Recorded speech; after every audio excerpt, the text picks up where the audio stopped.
Okay, hello. We are here to talk about exploring what language resource centers are. This module will actually take you to a virtual trip, to actually get to know what other universities and other educative institutions have done in the development of a language resource center.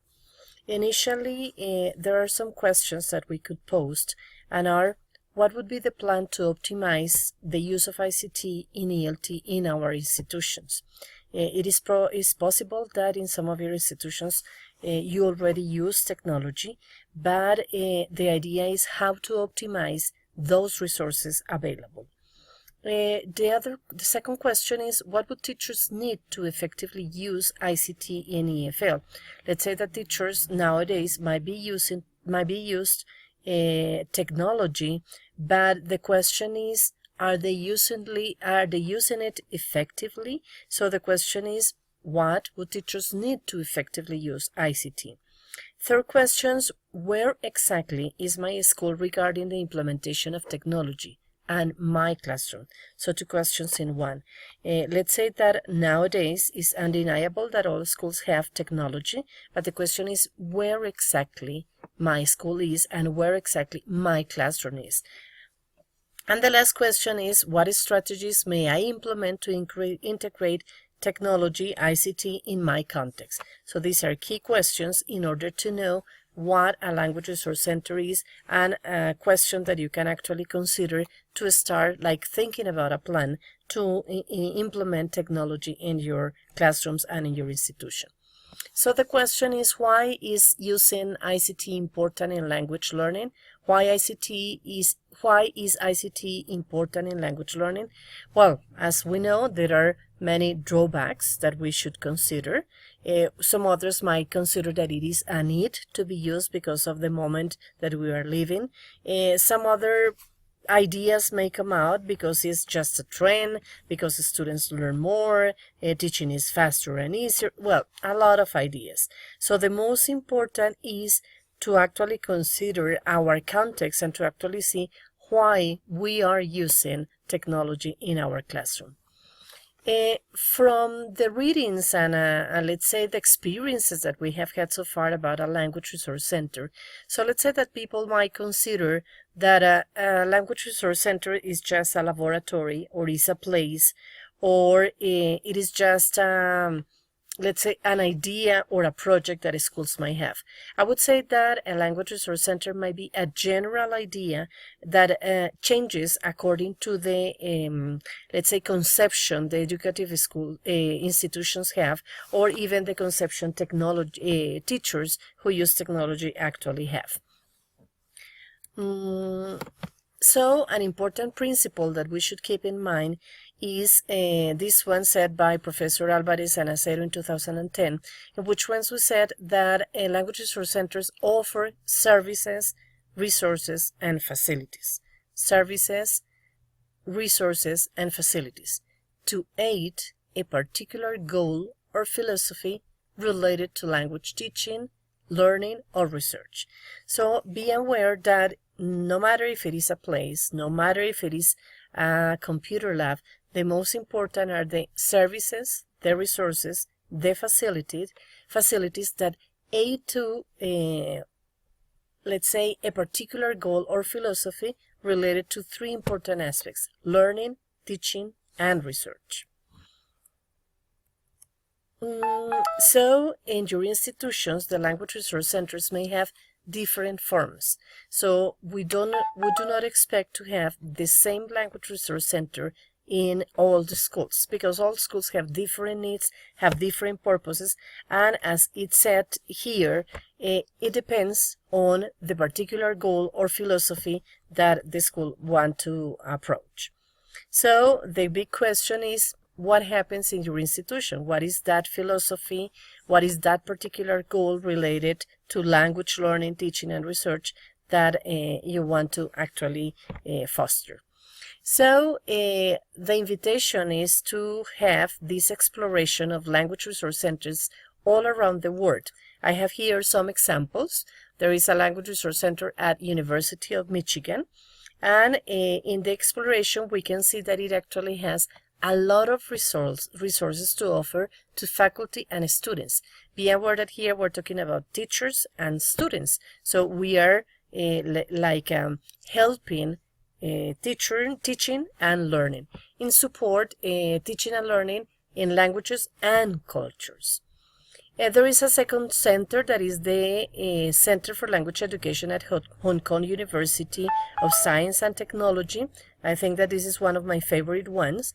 And as you can see, it has like three main objectives: to empower students by helping them to study independently through English at the university, to advance learning and knowledge through teaching and research, and to assist in the economical and social development of Hong Kong.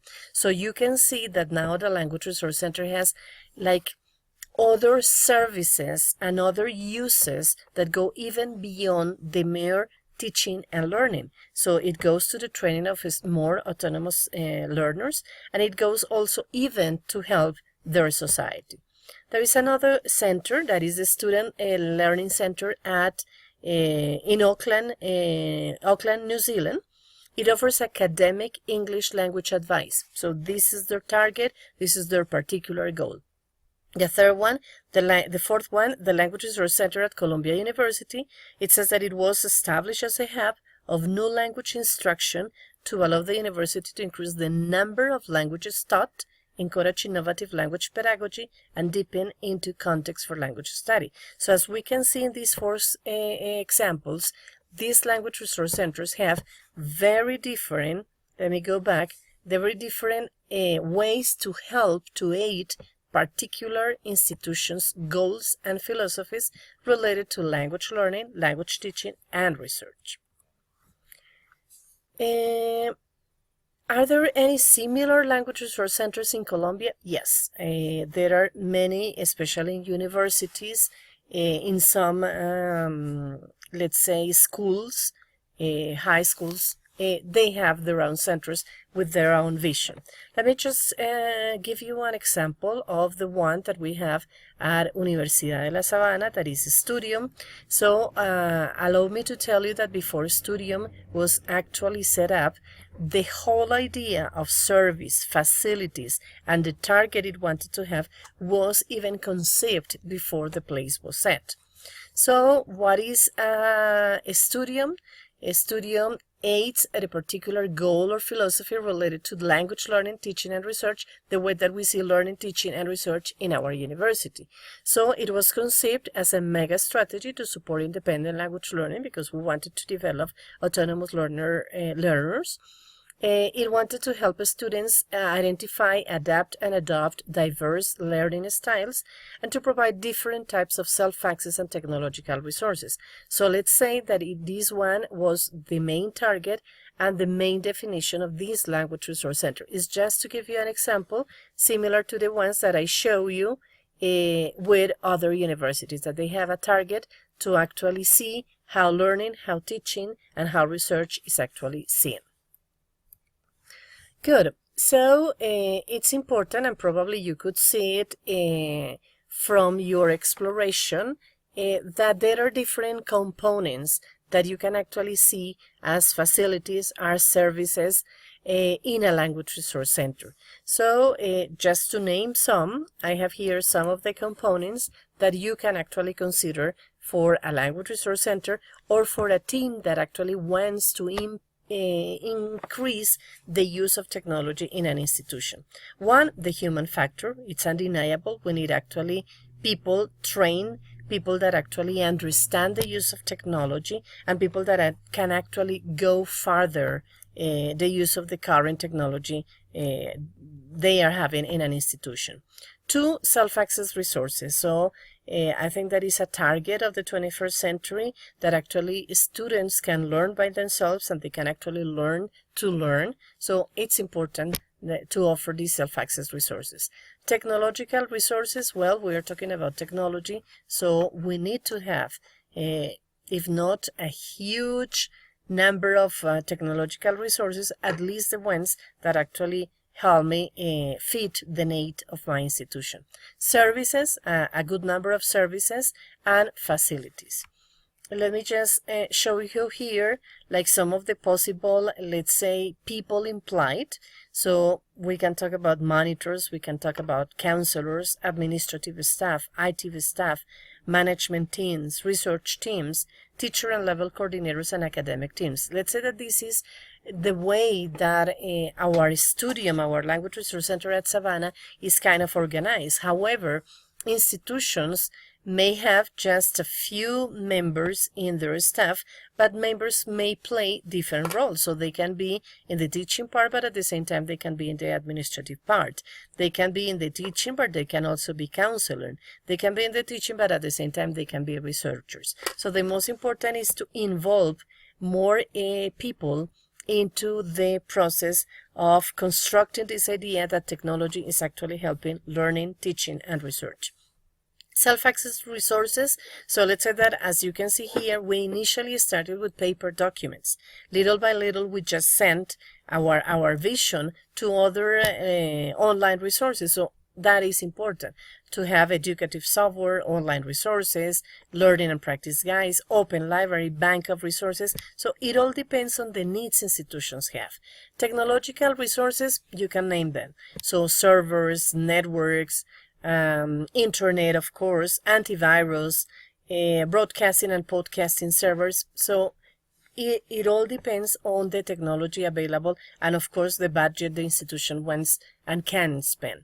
Services, some of the examples: counseling sessions, face-to-face or online sessions, tutoring sessions, workshops, students and teachers training sessions. These are some of the possible services offered. Facilities, a friendly environment, as much as it is possible, computing areas, group areas, individual use areas, screening rooms, a smart classroom, multimedia studio. So it all depends again on the facilities and the opportunities schools may have. A language resource center, remember, so it's important to remember whose needs should the language resource center address, what necessities should it address, and how will the language resource center address such needs. Remember that here we may substitute language resource center by technology or ICT. So whose necessities should ICT address? Because in any way, it doesn't matter if we have a place, we might have a good use or a good plan to implement resources. Here, some other questions to implement: how, what, and again what. So, well, language resource centers are also considered to be an ideal learning environment to design and conduct professional development programs for graduate language teaching students, teachers, and other professionals. It has been like the experience that we have had in our Masters in English Language Teaching for Autonomous Learning Environments, and it has been in the course that you are currently taking. So the invitation is for you to actually consider how you can actually set a place, or what could be your proposal to actually facilitate the use of ICT for learning, for teaching, and for research. Okay, thank you very much for listening to this and watching this video.